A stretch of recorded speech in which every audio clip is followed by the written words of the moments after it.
அப்ப இந்த சக்திகள் அனைத்தும் பிரபஞ்சத்தில் இயங்கி எல்லாமே இயக்கிற மாதிரி நமக்குள்ளேயும் சித்தர்கள் சுட்டிக்காட்டி இந்த மண்ணா இருக்கிற சக்தி பிரம்மான்னு சொல்லக்கூடிய சக்தி நமக்குள்ள மூலாதாரம் இந்திரியமா இருக்கு. தண்ணின்னு சொல்லக்கூடிய சக்தி நமக்குள்ள ரத்தமா இருக்கு. உஷ்ணம்னு சொல்லக்கூடிய சக்தி நம்ம உடம்புல சூடா இருக்கு. காற்றுன்னு சொல்லக்கூடிய சக்தி நம்ம உடம்புல சுவாசமா இருக்கு. ஆகாய உச்சின்னு சொல்லக்கூடிய விஷயம், அதில் இருக்கிற சூரியன்னு சொல்லக்கூடிய விஷயம் நமக்குள்ள மூளையா இருக்கு.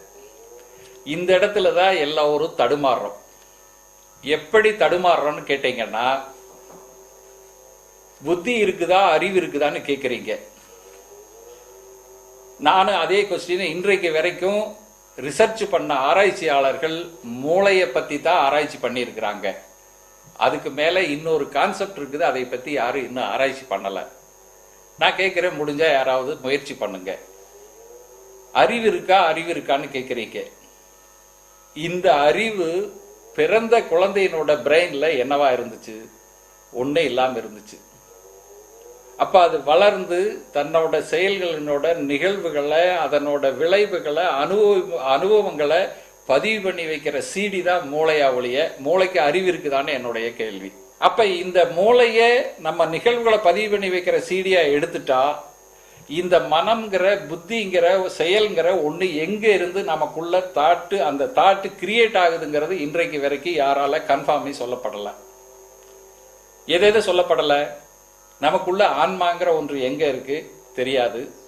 நமக்குள்ள மனம்ங்கிற ஒன்று எங்க இருக்கு, அதுல எண்ணங்கள் எங்க இருந்து உற்பத்தி ஆகுது, இந்த எண்ணங்கள் எந்த காலகட்டத்தில் நல்ல செயல் வடிவங்களா வருது, எந்த காலகட்டத்தில் நெகட்டிவான செயல் வடிவங்களா வருது, இந்த எண்ணங்களோட செயலினோட விளைவுக்கு பின்னாடி தான் நாம நன்மையா தீமையான்னு உணர்றோம்.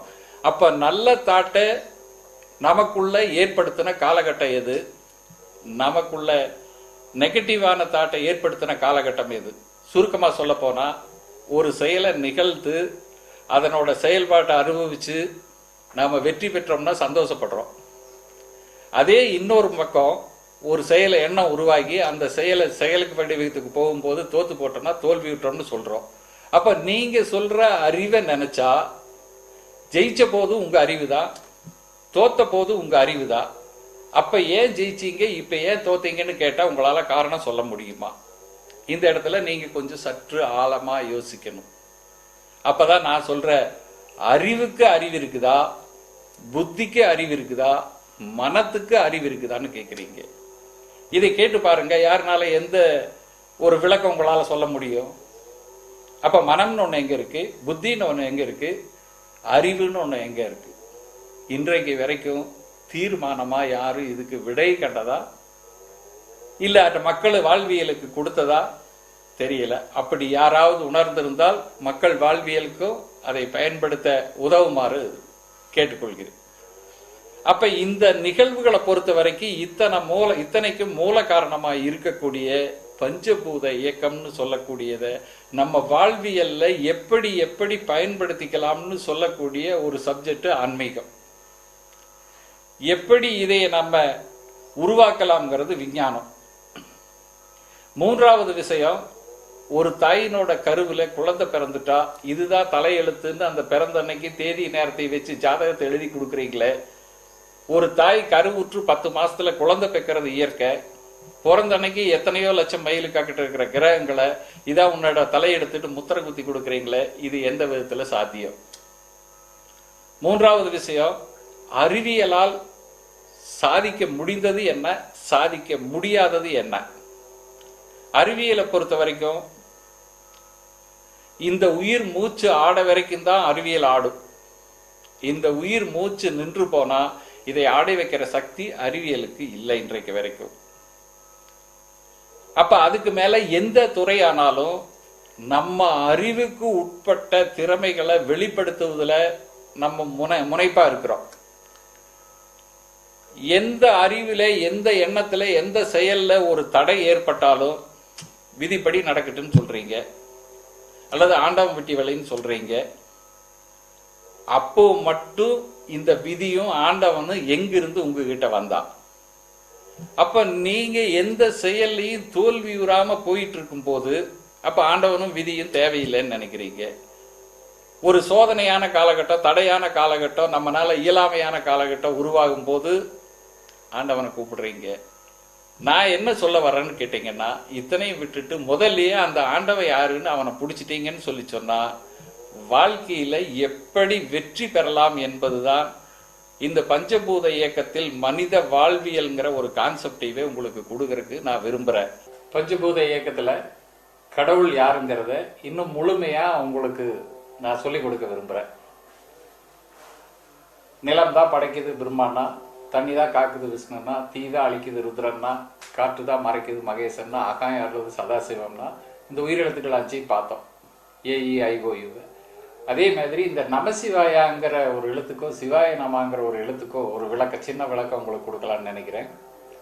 பிரம்மா வந்துன்னா விஷ்ணுமா, ருத்ரன் சி, மகேசன் வா, சதாசிவன் யா. இதுதான் நமசிவாயத்துக்கு உண்டான பீஜ மந்திரம்.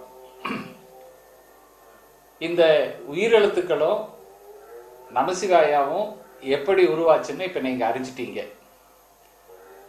இப்ப இந்த உடலுக்குள்ள 5 ஆதாரங்களை இருக்கிறதை நம்ம பார்த்துட்டோம். மூலாதாரம் மண்ணு பிரம்மா, கணையங்களில் ரத்தம் விஷ்ணு, நெஞ்சுக்குழி உஷ்ணம் ருத்ரன், காற்ற பிரிச்சாள்ற இடம் கண்டம் மகேசன்,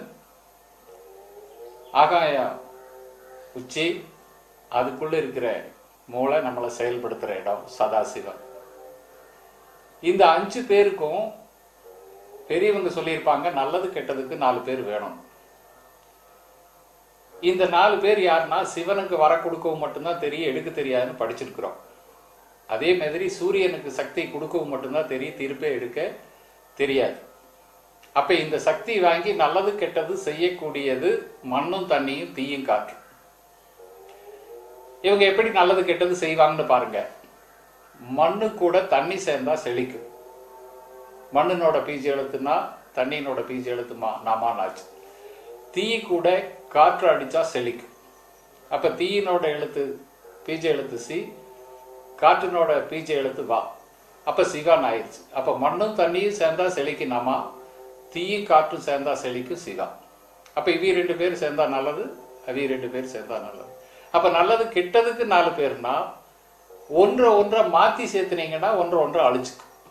இப்ப மண்ணு கூட தீய சேர்த்துனீங்கன்னா மண்ணு விளையாது. அப்ப மண்ணினோட பீஜ எழுத்துனா தீயினோட பீஜ எழுத்து சி, நசின் ஆயிடும். தீ போய் தான் மண்ணை கெடுக்குதுன்னா தண்ணி கூட சேர்த்துனீங்கன்னா தீ அவிஞ்சிடும். அப்ப தண்ணியினோட பீஜ எழுத்துமா தீயினோட பீஜ எழுத்து சி, மசின் ஆயிடும். அப்ப நமா சிவாவும் வளரும், நசி மசியும் அழியும். இதுதான் நமக்குள்ள இருக்கிற நல்லது கெட்டதுக்கு 4 பேர் வேணும்னு சொல்றது. அப்ப இந்த 4 பேர் நம்ம கிட்ட இருக்கிறாங்க. இதை எப்படி நம்ம வாழ்வியலுக்கு நல்லது கெட்டதா யூஸ் பண்ணலாம்னு கேட்டீங்கன்னா, சாதாரணமா மூச்சு காற்று போய் இந்த உடம்புக்கு சக்தி கொடுத்து இயக்குது. இந்த மூச்சு காற்றினோட சக்தியை அந்தந்த ஆதாரங்களுக்கு செலுத்தி அந்தந்த ஆதாரத்தினோட சக்தியை பெருக்கி எந்த ஆதாரத்தினோட இணைச்சா நல்ல சக்தியை மாத்தலாம், எந்த ஆதாரத்தினோட கூட இணைச்சா கெட்ட சக்தியை மாத்தலாம்ங்கிறது இப்ப உங்களுக்கு ஒரு ஐடியா கிடைச்சிருக்கும். இப்ப இதை எப்படி நமக்குள்ள கொண்டு போய் இந்த சக்தி இயக்கி நல்லது கெட்டது உருவாக்குறதுங்கிறதா ஆன்மீகத்தில் இருக்கிற மந்திரத்தினோட அடுத்த சூட்சமம். சாதாரணமா மூச்சு காற்று போறதுன்னா இந்த மூச்சு காற்று அந்த ஆதாரங்களுக்கு கொண்டு போனோம்னா எப்படி இயக்க வைக்கிறதுங்கிறது கொஞ்சம் விளக்கமா புரிஞ்சுக்குங்க. எப்படி புரிஞ்சுக்கலாம்னு கேட்டீங்கன்னா, ஆன்மீகத்துல ஒரு உயிர் சக்தியை பிரணவம்ங்கிறத ஓம்னு சொல்றாங்க. இந்த ஓம்ங்கிற எழுத்தை உச்சரிச்சா என்ன பிறக்கும்? இல்ல இந்த மொழிகள்ல இருக்கிற எழுத்துக்களை நீங்க எந்த எழுத்தையும் சேர்த்து உச்சரிச்சீங்கன்னாலும் இந்த உச்சரிப்பினோட வைப்ரேஷன் உதட்டளவுல தான் இருக்கும். அம்மா, அப்பா, தாத்தா, பாட்டி என்ன வேணாலும் சொல்லுங்க.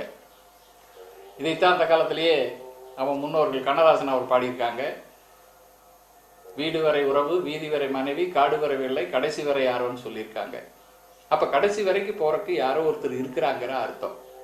அப்ப கடைசி வரைக்கும் போறதுக்கு இந்த ஓம்ங்கிற பிரணவத்து கூட எந்த எழுத்தையும் சேர்த்து உச்சரிச்சா நமக்குள்ள இருக்கிற மூலாதாரம் வைப்ரேஷன் ஆகுமோ அது ஒரு மந்திரம். எந்த எழுத்தையும் சேர்த்து உச்சரிச்சா நமக்குள்ள இருக்கிற கணையங்களில் வைப்ரேஷன் ஆகும், அது ஒரு மந்திரம். எந்த எழுத்தையும் சேர்த்து உச்சரிச்சா நமக்குள்ள இருக்கிற நெஞ்சுக்குழி வைப்ரேஷன் ஆகும், அது ஒரு மந்திரம். எந்த எழுத்தையும் சேர்த்து உச்சரிச்சா கண்ண வைப்ரேஷன் ஆகும், அதே மாரி மூளை. இப்படி பஞ்சபூதங்களுக்கு உண்டான பஞ்சாட்சரம் நமசிவாயம்னா அதனோட பீஜ எழுத்துக்களை உச்சரிக்கிற முறையில தான் நமக்குள்ள இருக்கிற ஆதாரங்களை உயிர் சக்தி பெற வைக்க முடியும். இப்ப இதை எப்படி பெற வச்சு நமக்குள்ள இந்த சக்தியை கிரியேட் பண்ணிக்கிறதுங்கிறது தான் கடவுள் தந்த வரமா நாம நினைக்கிறோம். இந்த சக்தியை ஓம்ங்கிற எழுத்து கூட எந்த எழுத்து சேர்த்து உச்சரிச்சா மூலாதார வைப்ரேஷன் ஆனா இது எப்படி கன்ஃபார்ம் பண்றதுன்னா, இதுக்கு மேல இருக்கிறது 5 ஐம்பஞ்சபூதங்கள், மெய்வாய் கண் மூக்கு செவி. இதுக்கு கீழே அதே மாரி 5 இருக்கு. இப்ப சிவனும் சக்தி எங்க இருக்கிறாங்கன்னு பாருங்க. இதுக்கு கீழே இருக்கிற 5, இதுக்கு கீழே இருக்கிற 5. நீங்க எல்லாம் அறிவு இருக்குதான்னு கேட்குறீங்க. நானும் அதே கேள்வி உங்ககிட்ட கேட்கிறேன். அறிவுக்கு அறிவு அதிகமா, உடம்புக்கு அறிவு அதிகமா? நல்லா யோசிச்சீங்கன்னா விட கிடைக்கும்.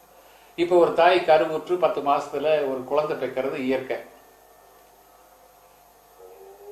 இந்த கருவான குழந்தை 10 மாசத்துல பிண்டவா மாறுறதுக்கு இது உடம்பு செஞ்ச வேலையா, அறிவு செஞ்ச வேலையா? ஒரு தாய் எந்த விதமான உணவை சாப்பிட்டாலும் ரத்தமா மாத்தி அந்த ரத்தத்திலிருந்து போய் அந்த கருவுக்கு தேவையான உறுப்புகளை உற்பத்தி பண்ண வச்சு ஒரு பிண்டமா கொடுக்குது. இது அறிவு செஞ்சதா, உடம்பு செஞ்சதா? அப்ப இந்த இடத்துல ஒரு கேள்வி நமக்குள்ள எழுதும், சக்தி பெருசா சிவம் பெருசா? இங்க கீழே இருக்கிற இந்த உடம்பு சக்தி கொடுத்தாதான் இந்த மேல இருக்கிற 5 பஞ்சபூதங்களை இயங்கும். அப்ப எது சக்தி எது சிவம் நீங்க புரிச்சுக்குங்க. இதைத்தான் சிவனை அர்த்தநாரீஸ்வரரா கொடுத்திருக்கிறாங்க. அப்ப சக்தி பாதி, சிவம் பாதி. அப்ப இந்த அர்த்தநாரீஸ்வரருக்குள்ள 2 சேர்ந்து இயங்கும் போது எப்படி சேர்ந்து இயங்குது? உலகுக்கு முழு முதல் சக்தியான சூரியன்ல இருந்து ஹைட்ரஜனும் ஹீலியமும் சேர்ந்து வர்ற சக்தியை ஒரு நேர்கோட்டில் நிர்வகிச்சு உயிர் சக்தியா மாற்றி கொடுக்கிறது சனி கிரகத்துடைய வேலை. அப்ப சூரியன்ல இருந்து என்ன சக்தி வருதுன்னு கேட்டீங்கன்னா, இதை ஈஸியா அறிஞ்சுக்கலாம்னா, நமக்குள்ள இருக்கிற ஆன்மா ஜீவன், ஜீவாத்மா. அதை வெளியிருந்து போய் இயக்கிற காற்று பரம்பொருள், பரமாத்மா. இந்த ஜீவாத்மாவும் பரமாத்மாவும் எப்படி இணையுதுன்னு தெரிஞ்சீங்கன்னா அவரு தான் கடவுள். அப்ப அந்த கடவுள் எங்க இருக்கிறாங்கன்னா உங்களுக்குள்ளதான் இருக்கிறாங்க, ஒவ்வொரு ஆன்மாவுக்குள்ளதான் இருக்கிறாங்க. இதை எப்படி வழிமுறை நெறிமுறைப்படுத்துறங்கிறதா சித்தர் பெருமகான்கள் நமக்கு ஆன்மீகமா வகுத்து கொடுத்துருக்காங்க. இப்ப இதை எப்படி நமக்குள்ள நெறிமுறைப்படுத்தலாம்னு கேளுங்க. மேல 5, கீழே 5, கையிலே 5. இப்ப இந்த கையில 5 இருக்கிறவங்க தவம் பண்றவங்க எல்லாம் இப்படி பண்ற மாதிரி தான் நீங்க பார்த்திருப்பீங்க. ஏன் இப்படி தவம் பண்றாங்க? நம்ம உடம்புல பிளட் சர்க்குலேஷன் உள்ளாங்கால இருந்து உச்சாங்கால வரைக்கும் போய் வந்துட்டு இருக்குது. அப்ப இந்த பிளட் சர்க்குலேஷனை இது மண்ணா எடுத்துக்கங்க, இது தண்ணியா எடுத்துங்க, இது தீய எடுத்துங்க, இது காற்றா எடுத்துங்க, இது ஆகாயமா எடுத்துக்குங்க. அப்ப தவம் பண்றவங்க எல்லாம் இப்படி பண்றாங்கன்னு பாத்தீங்கன்னா, இத 2ஐயும் இப்படி சேர்த்து பிரஸ் பண்ணி பிடிச்சிட்டீங்கன்னா ஒரு நிமிஷத்துல இதனோட பிளட் சர்க்குலேஷன் நின்றும். அந்த நேரத்துல ஓம்ங்கிற பிரணவ மந்திரத்தையும், பிரம்மாவுக்குள்ள ஐயம்ங்கிற மந்திரத்தையும், விஷ்ணுவுக்குள்ள கிளியம்ங்கிற மந்திரத்தையும் ஓம் ஐயம் கிளியம்னு சேர்த்து உச்சரிச்சீங்கன்னா இதனோட வைப்ரேஷன் டைரக்டா மூலாதாரத்துக்கும் கணையங்கலியலுக்கும் போகும். நிலமும் நீரும் சேர்ந்து காற்று மண்டலத்துக்கு என்ன வைப்ரேஷன் உயிர் சக்தி கொடுக்குதோ அந்த சக்தி நம்ம உடம்புல கிரியேட் ஆகும். அதே மாரி நிலமும் தீயி, அதே மாரி நிலமும் காற்று, அதே மாரி நிலமும் ஆகாயம். அப்ப இந்த 5 சக்தியினோட உயிர் சக்திக இந்த பிரம்மாங்கிற உயிர்காற்றினோட சக்தியை வச்சு நமக்குள்ளேயே உருவாக்கிக்கிற சக்தியை ஒவ்வொரு பிண்டத்துக்கும் இறைவன் நமக்கு வரப்பிரசாதமா கொடுத்துருக்கு. அப்ப இந்த வரப்பிரசாதமா கொடுத்த சக்தியை சித்தர்கள் வகுத்த ஆன்மீகம்ங்கிற பேர்ல நமக்குள்ள எப்படி உற்பத்தி பண்ணி நம்ம தேவைகளை நிறைவேற்றிக்கலாம்ங்கிறது ஒரு விதம். 2வது விதம், கோயிலுக்கு போனா சாமி வரம் கொடுக்குது, அந்த கோயிலுக்கு போய் இந்த கோயிலுக்கு போன்னு சொல்றீங்களே, அப்ப கோயிலுக்கு போனா சாமி வரம் கொடுக்குதா இல்லையாங்கிறது இப்ப நமக்கு தெரியணும். இதையே இது வரைக்கும் யாரும் இன்னும் முழுமையா அறியலன்னு நினைக்கிறேன். 5 பஞ்சபூதத்தை தவிர வானமண்டலத்தில் இருக்கிற 9 கிரகங்களோட சுழற்சி வேகத்துல ஒரு சக்தி கிரியேட் ஆகுதுன்னு சொல்லி அறிவியல் சொல்றீங்க. சித்தர்களும் அதை தான் சொல்லியிருக்காங்க. சூரியன்ல இருந்து என்ன வைப்ரேஷன் வருதோ அதை கண்டறிஞ்சு அதை சிவன் கோவிலா உருவாக்கியிருக்காங்க. சந்திரன்ல இருந்து என்ன வைப்ரேஷன் வருது, அது காற்று மண்டலத்துல எவ்வளவு இருக்குன்னு தெரிஞ்சு அதைத்தான் அம்பாள் கோயிலா உருவாக்கியிருக்காங்க. செவ்வாய் கிரகத்துல இருந்து என்ன வைப்ரேஷன் வருதுன்னு தெரிஞ்சு முருகன் கோயிலா உருவாக்கியிருக்காங்க. புதன் கிரகத்துல இருந்து என்ன வைப்ரேஷன் வருதோ அது விஷ்ணு கோவில். குரு கிரகத்துல இருந்து என்ன வைப்ரேஷன் காற்று மண்டலத்துக்கு கிடைக்குதோ அது தட்சிணாமூர்த்தி கோயில். சுக்கிரன் கிரகத்துல இருந்து என்ன வைப்ரேஷன் கிடைக்குதோ அது இந்திரன் கோயில். சனியினோட கிரகத்துல இருந்து என்ன வைப்ரேஷன் காற்று மண்டலத்துக்கு கிடைக்குதோ அது சனீஸ்வரன் கோயில். ராகு கிரகத்துல இருந்து என்ன வைப்ரேஷன் கிடைக்குதோ அது ராகு கேதுனோட கோயில். அப்போ அந்த காலத்திலேயே இந்த கிரகங்கள்ல இருந்து என்ன வைப்ரேஷன் இந்த காற்று மண்டலத்துக்கு உயிர் சக்தியா வருதுன்னு கண்டறிஞ்சு அந்தந்த மாதிரி கோயில்களை உருவாக்கி வச்சிருக்காங்க. இதுல ஒரு சந்தேகம் உங்களுக்கு எழலாம். மேலை நாடுகள்ல எல்லாம் கோயில் இல்ல, கீழே நாடுகள்ல மட்டும் ஏன் கோயில் கட்டி வச்சிருக்கிறாங்க? பூமி இருண்ட 23 டிகிரி தன்னோட அச்சில சாஞ்சு சுத்துது. 360 டிகிரி சுற்றுவட்ட பாதை ஆகாய மண்டலம். அப்ப இதனோட சுழற்சி வேகத்தை கால்குலேஷன் பண்ணும்போது ஆகாய மண்டலத்தினோட வைப்ரேஷன் அனைத்தையும் பூமியினோட மேற்பகுதியில அப்படியே அப்சர்வ் ஆகும். அப்ப அங்க அப்சர்வ் ஆன சக்தி ஒளிச்சிதறல் ஏற்பட்டு கீழே வரும்போது தன்னோட சக்தியை இழந்த சக்தியை திரும்ப ரிசீவ் பண்ணி காற்று மண்டலத்துக்கு கொடுக்கறது தான் கோயிலினுடைய வேலை. அப்ப கோயில்ல சிவன் வச்சான்னா என்ன மரம் ஸ்தல விருட்சமா வைக்கிறோம்னா வில்வம் வைக்கிறோம். அம்பாள் வச்சோம்னா வேப்ப மரம் வைக்கிறோம். முருகன் வச்சோம்னா சந்தன மரம் வைக்கிறோம். விஷ்ணு வச்சோம்னா அத்தி மரம் வைக்கிறோம். இப்படி 9 கிரகங்களுக்கு உண்டான வைப்ரேஷன் எந்தெந்த மரம் செடி கொடிகள் அந்தந்த மரம் செடி கொடிகளை தான் ஸ்தல விருட்சமா வச்சிருக்கிறாங்க. அப்ப நவகிரகங்களுக்கு நவதானியம் இருக்கிற மாதிரி நவகிரகங்களுக்கு 9 செடி, 5 பஞ்சபூதத்துக்கு 5 செடி. இப்ப முழு முதற் கடவுள் பிள்ளையார். நல்லது கெட்டதுக்கு அவர் இல்லாம நாம எதுவும் செய்ய மாட்டோம். இப்ப ஒரு ஜோசிகாரர்கிட்டயே போறீங்க, தோட்டை பார்த்துட்டு அவர் நேரங்காலம் சரியில்லை, 48 நாளைக்கு விநாயகனுக்கு தண்ணி ஊற்றி கும்பிட்டுவான்னு சொல்றாரு. அப்ப விநாயகனுக்கு தண்ணி ஊற்றி கும்பிட்டு வந்தா சாமி வரம் கொடுக்கும்னு தானே ஒரு நம்பிக்கை. அது மூட நம்பிக்கை அல்ல.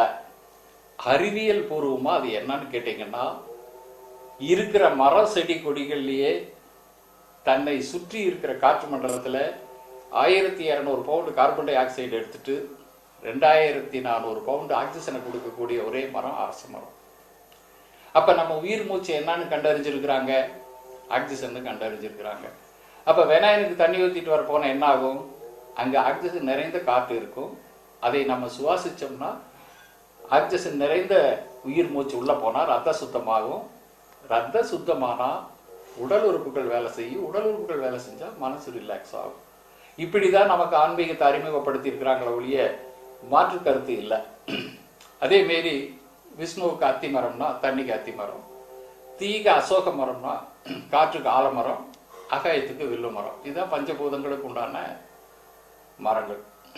இந்த மரங்கள் எப்படி இந்த உயிர் சக்தியை கிரியேட் பண்ணுதுங்கிறது வர்ற இதுல பார்ப்போம். அடுத்து சூரியனோட சக்தியை எப்படி சிவன் கோவில்ல கிரியேட் பண்றாங்கன்னு பார்க்கலாம்.